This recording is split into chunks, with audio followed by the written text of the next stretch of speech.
ঘোষণা করেছেন। এই মামলাটি ছিল সাবেক প্রধানমন্ত্রী শেখ হাসিনা, সাবেক স্বরাষ্ট্রমন্ত্রী আসাদুজ্জামান খান কামাল এবং সাবেক পুলিশ প্রধান চৌধুরী আব্দুল্লাহ আল মামুনের বিরুদ্ধে 2024 সালে জুলাই অভ্যুত্থানের সময় সংগঠিত বাংলাদেশে যে মানবতা বিরোধী অপরাধ সেটার দায়ে তাদের বিরুদ্ধে মামলাটি দায়ের করা হয়েছিল। তাদের বিরুদ্ধে এই মামলার বিচার কার্য চলাকালীন সময় মোট 5টি অভিযোগ গঠন করা হয়েছিল। আজকে চূড়ান্ত রায়ের পর্বে এসে আদালত এই 5টি চার্জকে 2টি চার্জে রূপান্তর করেছেন এবং প্রত্যেক চার্জের মধ্যে 3টি করে কাউন্ট দিয়ে 6টি কাউন্ট তৈরি করে আলাদাভাবে আজকে বিচারের রায় ঘোষণা করেছেন। প্রথম চার্জে আসামি শেখ হাসিনাকে দোষী সাব্যস্ত করে আমৃত্যু কারাদণ্ড দেওয়া হয়েছে। দ্বিতীয় চার্জে আসামি শেখ হাসিনাকে দোষী সাব্যস্ত করে মানবতা বিরোধী অপরাধের দায়ে 2024 সালের জুলাই অভ্যুত্থান চলাকালে বাংলাদেশে ছাত্র জনতাকে লিথাল ওয়েপন, হেলিকপ্টার, ড্রোন ব্যবহারের মাধ্যমে নিষ্ঠুরতম পন্থায় 1400-র মতো ছাত্র জনতাকে হত্যা এবং 25,000-এর বেশি ছাত্র জনতাকে আহত করার দায়ে, মোর স্পেসিফিক্যালি আশুলিয়াতে 6 জনকে হত্যা করে পুড়িয়ে দেয়া, চানখারপুলে 6 জনকে হত্যা করার মাধ্যমে যে অপরাধ করেছেন সেটার দায়ে তাকে দোষী সাব্যস্ত করে মৃত্যুদণ্ড প্রদান করেছেন। অপর আসামি আসাদুজ্জামান খান কামালকে 2টো কাউন্টেই দোষী সাব্যস্ত করে তাকে মৃত্যুদণ্ড প্রদান করেছেন। আসামি চৌধুরী আব্দুল্লাহ আল মামুন সাহেবকে সবগুলো কাউন্টেই দোষী সাব্যস্ত করা হলেও তিনি যেহেতু রাজসাক্ষী হিসাবে আদালতে মামলার ভেতরের সবচাইতে গুরুত্বপূর্ণ ইভেন্টগুলো সাক্ষী হিসাবে আদালতের সামনে তুলে ধরেছেন, আদালতকে সত্য উদ্ঘাটনে সাহায্য করেছেন, সেই জন্য তার ব্যাপারে আদালত লিনিয়েন্ট ভিউ নিয়ে তাকে 5 বছরের কারাদণ্ড দিয়েছেন, যদিও তাকে সকল কাউন্টেই দোষী সাব্যস্ত করা হয়েছে। আমরা আজকে প্রসিকিউশনের পক্ষ থেকে আমাদের অনুভূতি হচ্ছে অবিমিশ্র।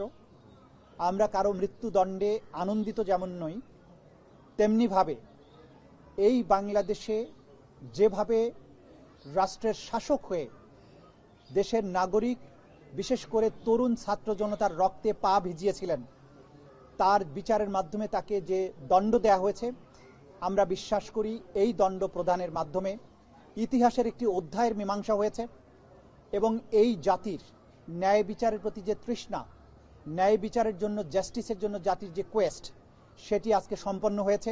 অপরাধীকে তার প্রাপ্য শাস্তি প্রদান করা হয়েছে। আমরা আশা করব সরকার এবং রাষ্ট্র আদালতের এই রায়কে যথাযথ আইনি প্রক্রিয়া এবং অন্যান্য যত প্রক্রিয়া আছে কূটনৈতিকভাবে সেই প্রক্রিয়া অবলম্বন করে যারা আসামি পলাতক আছেন, দেশের বাইরে আছেন, তাদেরকে বাংলাদেশের মাটিতে নিয়ে এসে আইনের মাধ্যমে তাদের এই শাস্তি কার্যকর করবেন। আজকে এই রায়ের মাধ্যমে আমাদের ব্যক্তিগতভাবে প্রসিকিউশনের খুশি বা অখুশির কোনো ব্যাপার নেই। আমরা শুধু এটা বলবো যে শহীদ আসহাবুল ইয়ামিন, শহীদ আবু সাইদ, মুগ্ধ, শহীদ আনাস, শহীদ সজল, শহীদ তানজিল ইসলাম সুজয়, যাদেরকে পুড়িয়ে দেওয়া হয়েছিল, এখন পর্যন্ত তার পারিবারিক কবরস্থানে তার ফেরার সুযোগ হয়নি, আদালত থেকে আদেশ হয়েছে। শহীদ রিয়া গোপ, শহীদ নাইমা সুলতানা, শহীদ আহাদ সহ বাংলাদেশের যে 1400 তরতাজা তরুণ প্রাণ এই স্বৈর শাসনের অবসানের জন্য জীবন দিয়েছেন, তাদের পরিবারে যদি সামান্য একটু স্বস্তি আসে, সেটি আজকের এই প্রসিকিউশনের প্রাপ্তি। জাতির পক্ষে আমরা একটা বিচারিক প্রক্রিয়াকে সম্পন্ন করার মাধ্যমে এই জাতিকে বিচারহীনতার কলঙ্ক থেকে মুক্ত করার যে ক্ষুদ্র আমাদের প্রয়াস, সেইটা যদি সফল হয় সেখানেই আমাদের সাফল্য। আমরা মনে করি এই রায়টি কোনো ধরনের কোনো অতীতের প্রতিশোধ নয়, এটি হচ্ছে জাতির প্রতিজ্ঞা ন্যায় বিচার প্রতিষ্ঠার জন্য, এটা হচ্ছে জাতির কোয়েস্ট ফর জাস্টিস। এই রায় প্রমাণ করেছে অপরাধী যত বড় হোক, যত ক্ষমতাশালী হোক, সে আইনের ঊর্ধ্বে নয় এবং বাংলাদেশ এমন একটি রাষ্ট্র যেখানে যত বড় অপরাধী হোক তার অপরাধের জন্য তাকে জবাবদিহিতার মুখোমুখি হতে হবে এবং তার প্রাপ্য শাস্তি পেতে হবে। এবং এটাও প্রমাণিত হয়েছে বাংলাদেশ সকল আন্তর্জাতিক নর্মস, আন্তর্জাতিক স্ট্যান্ডার্ড মেইনটেইন করে ক্রাইমস এগেনস্ট হিউম্যানিটির মতো কমপ্লেক্স অপরাধের বিচার করতে সক্ষম এবং বাংলাদেশ সাফল্যের সাথে সেটা করেছে।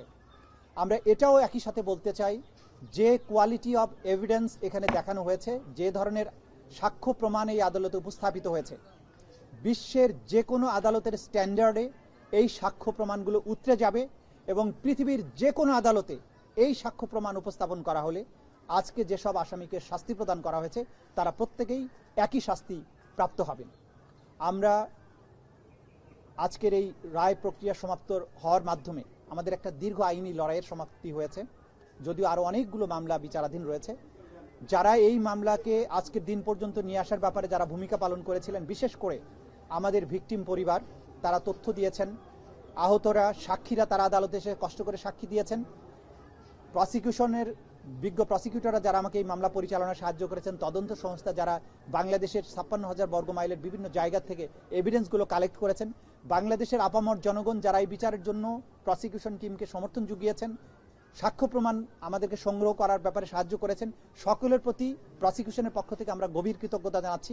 সবশেষে শহীদ পরিবার, যাদের ক্ষতি কোনো কিছু দিয়ে পূরণ হবে না, তাদের সামনে অন্তত একটা ন্যায় বিচারের দৃষ্টান্ত স্থাপন করতে পেরেছি। এই জন্য তাদের প্রতি কৃতজ্ঞতা জানিয়ে আপনাদের সবাইকে ধন্যবাদ দিয়ে আমার কথা শেষ করছি। আদালত যেটা বলেছেন যে অপরাধী বা সাজাপ্রাপ্ত আসামি শেখ হাসিনা এবং আসাদুজ্জামান খান কামালের যত সম্পদ বাংলাদেশে আছে, সকল সম্পদকে বাজেয়াপ্ত করে রাষ্ট্রের অনুকূলে ন্যস্ত করা হবে এবং সেখান থেকে রাষ্ট্র সকল শহীদ পরিবারকে যথোপযুক্ত ক্ষতিপূরণ প্রদান করবেন, সকল আহত পরিবারকে যথোপযুক্ত ক্ষতিপূরণ প্রদান করবেন। এটা হচ্ছে ক্ষতিপূরণের ব্যাপারে আদেশ। আর একটা অবজারভেশন তারা দিয়েছেন যে আওয়ামী লীগ এবং 14 দলীয় জোট, যুবলীগ, তাদের ব্যাপারে তারা যে একটা সন্ত্রাসী বা ক্রিমিনাল অর্গানাইজেশন, এটা প্রসিকিউশনের পক্ষ থেকে সাবমিশন ছিল। আদালত বলেছেন এইটি যেহেতু আজকের এই মামলার বিচার্য বিষয় নয়, সেই ব্যাপারে তারা কোনো অবজারভেশন দেয়া থেকে বিরত থাকছেন।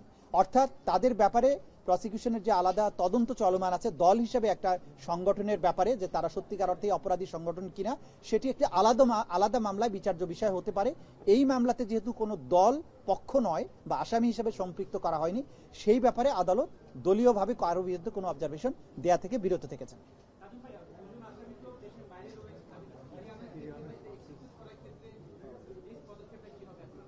যে আমরা ইতিমধ্যেই বলেছি যে দুজন আসামি পলাতক রয়েছেন, তাদেরকে ফিরিয়ে আনার ব্যাপারে রাষ্ট্র দুই ধরনের পদক্ষেপ নিতে পারেন। একটি হচ্ছে ভারতের সাথে সম্পাদিত 2013 সালের যে অপরাধীর বহিঃসমর্পণ চুক্তি, অর্থাৎ এক্সট্রাডিশন ট্রিটি 2013, সেই চুক্তি অনুযায়ী আমাদের এখানে যেহেতু মানবতা বিরোধী অপরাধের দায়ে তারা সাজাপ্রাপ্ত হয়েছেন, তাদেরকে বাংলাদেশ ভারত সরকারের কাছে ফেরত চাইবে এবং ভারত সরকার যদি আইনের শাসন, ন্যায় বিচারের প্রতি শ্রদ্ধাশীল হয়, তারা সেই আসামিদেরকে ফেরত প্রদান করবেন এবং তাদেরকে বাংলাদেশে ফেরত আনার মাধ্যমে তাদের উপরে যে সাজা দেয়া হয়েছে সেটা কার্যকর করা যাবে। দ্বিতীয় যে প্রক্রিয়া আছে সেটি হচ্ছে যে ইন্টারপোলের মাধ্যমে, যেহেতু একটি বাংলাদেশের একটা ট্রাইব্যুনাল থেকে, উপযুক্ত আদালতের থেকে তাদের মৃত্যুদণ্ড প্রদান করা হয়েছে, তাদেরকে ইন্টারপোলের মাধ্যমে গ্রেপ্তার করে বাংলাদেশে এনে সেই সাজা কার্যকর করা যেতে পারে। এই ব্যাপারে বাংলাদেশের স্বরাষ্ট্র মন্ত্রণালয়, পররাষ্ট্র মন্ত্রণালয় সম্মিলিতভাবে প্রয়োজনীয় ব্যবস্থা গ্রহণ করবেন।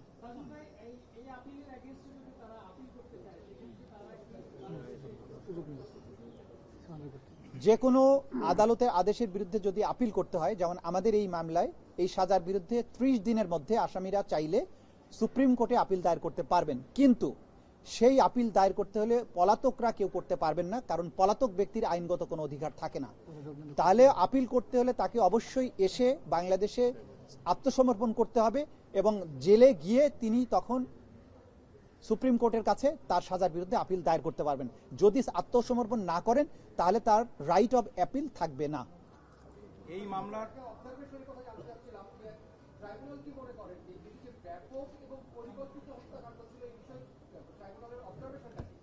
দেখুন, আমরা বারবারই বলেছি এবং আদালত এটা কিন্তু বারবার পরিষ্কার করেছেন যে ক্রাইমস এগেইনস্ট হিউম্যানিটি, অর্থাৎ মানবতার বিরুদ্ধে অপরাধ হতে হলে তাকে দুটো শর্ত পূরণ করতে হবে।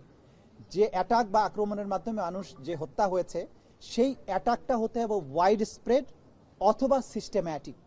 আদালত এখানে তার ফাইন্ডিং দিয়ে বলেছেন জুলাই আগস্ট 2024-এ বাংলাদেশের ছাত্র জনতার উপরে যে অ্যাটাকটা করা হয়েছিল, সেই অ্যাটাকটা হয়েছিল নিরস্ত্র সিভিলিয়ানদের উপরে, নাম্বার 1।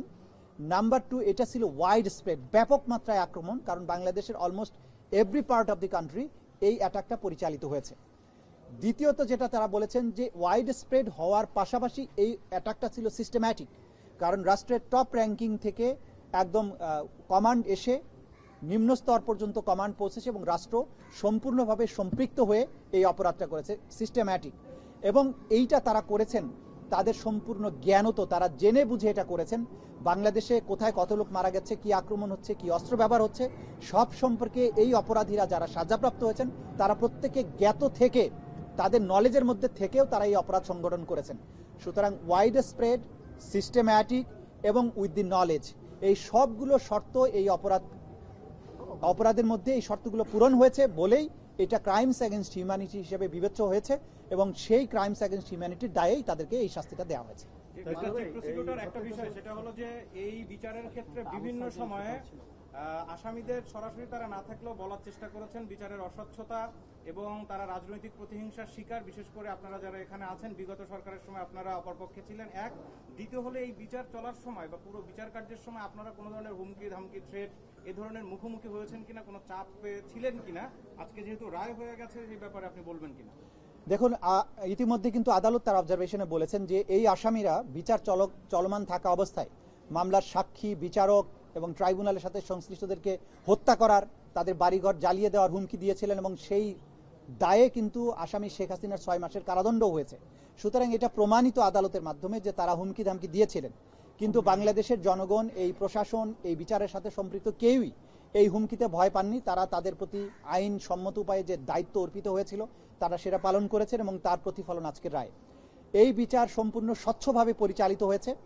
কোনো কর্নার থেকে, ইভেন স্টেট ডিফেন্স লয়ার থেকেও এই বিচারের স্বচ্ছতা নিয়ে, এই বিচারে কোনো ইনজাস্টিস হয়েছে, কোনো জায়গায় মিথ্যা সাক্ষ্য দেওয়া আছে, এই অভিযোগ কেউ কখনো করেনি, করতে পারবেও না। গোটা দুনিয়ার সামনে এই বিচার হয়েছে, আপনারা সাক্ষী ছিলেন, আমরা কখনো কখনো এগুলো লাইভ টেলিকাস্ট করেছি। পৃথিবীর সবার কাছে আমাদের ওপেন চ্যালেঞ্জ, এই বিচার প্রক্রিয়া স্বচ্ছ ছিল, নিরপেক্ষ ছিল, প্রত্যেকেই আইন অনুযায়ী কাজ করেছেন এবং এইখানে যে কোয়ালিটির এভিডেন্স দাখিল করা হয়েছে, আমরা আবারও চ্যালেঞ্জ করছি, দুনিয়ার যে প্রান্তে খুশি সেখানে যান, যে কোনো আদালতে এভিডেন্স গিয়ে হাজির করেন, এই অপরাধীদের একই ধরনের শাস্তি হবে বলে আমরা বিশ্বাস করি। মাননীয় চিফ প্রসিকিউটর, একটি প্রশ্ন। আজকে যে রায়টি হলো, এই রায়টি জুলাই আগস্টের অন্য যে মামলাগুলো সেগুলোর ক্ষেত্রে রেফারেন্স হিসেবে বিচারকে ত্বরান্বিত করবে কিনা, সহযোগী হবে কিনা? ডেফিনেটলি যে এই ক্রাইমস এগেনস্ট হিউম্যানিটিতে টপ কমান্ডারদের দায় যেখানে প্রমাণিত হয়েছে, সেটি পরবর্তীতে নিচের টায়ারের যে সমস্ত কমান্ডাররা আছেন বা ব্যক্তিরা যারা ক্রাইমস এগেনস্ট হিউম্যানিটির সাথে সম্পৃক্ত, তাদের অপরাধ প্রমাণের ক্ষেত্রে ডেফিনেটলি একটা জুডিশিয়াল ডিসিশন হিসেবে এই রায়টি কাজ করবে এবং সেটা যথা নিয়মে যতটুকু প্রয়োগযোগ্য হবে সেভাবেই প্রয়োগযোগ্য হবে। তবে প্রত্যেকটি মামলায় প্রত্যেকটা আসামির বিরুদ্ধে এভিডেন্সগুলো স্বতন্ত্রভাবেই দেয়া হবে এবং প্রত্যেক আসামিকে তার নির্দোষিতা প্রমাণের যথোপযুক্ত সুযোগ দেওয়া হবে। তিনি চাইলে তার নির্দোষিতা প্রমাণের জন্য তার ডিফেন্স উইটনেসকে আনতে পারবেন, ডিফেন্স ডকুমেন্ট প্রডিউস করতে পারবেন। এই রায় একটা নজির হিসাবে কাজ করবে, কিন্তু প্রত্যেকটি আসামি বা প্রত্যেকটি মামলার বিচার স্বতন্ত্রভাবেই অনুষ্ঠিত হবে। তাজুল ভাই, এই যে রায়টা হলো, এটার মৃত্যুদণ্ডের সুনির্দিষ্ট কোনো সময়ের আইনি সময় ধার্য করে দেওয়া হলো কিনা? যেটা এখন আজকে আমি আপনাদেরকে বলতে পারি, গত সারা রাত ধরে আমাদের সকল বিজ্ঞ প্রসিকিউটরগণের নাম্বারে বিদেশ থেকে, অধিকাংশই ভারতীয় নাম্বার থেকে তাদেরকে টেলিফোনে কল করা হয়েছে, তাদের নানান ধরনের গালাগালি, অশ্লীল কথাবার্তা বলা হয়েছে, গালাগালি করা হয়েছে। এগুলোকে আমরা খুব একটা আমলে নেই না, কারণ একজন অপরাধী যখন বুঝতে পারে যে সে অপরাধ করেছে এবং তার সাজা অত্যাসন্ন, তো তখন সে তার এই জাতীয় আচরণ তার অপরাধ প্রবণতাকে নির্দেশ করে। এগুলোকে আমরা আমলে নিচ্ছি না। অপরাধীরা তাদের চরিত্রই প্রকাশ করছে, কিন্তু তাদের এই সমস্ত দম্ভ, হুমকি, বাংলাদেশের মানুষকে ন্যায় বিচার প্রাপ্তির জন্য তাদের যে আকাঙ্ক্ষা, ন্যায় বিচার প্রাপ্তির জন্য তাদের যে প্রচেষ্টা, এখান থেকে কোনো অবস্থায় এক চুলো হটাতে পারবে না। 30 দিন সময় আছে আইন অনুযায়ী। আজকের থেকে 30 দিনের মধ্যে তারা আপিল করতে পারবেন। অর্থাৎ আজকে থেকে 30 দিনের মধ্যে তারা যদি এসে আত্মসমর্পণ করেন, তাহলে তারা সুপ্রিম কোর্টে আপিল করতে পারবেন।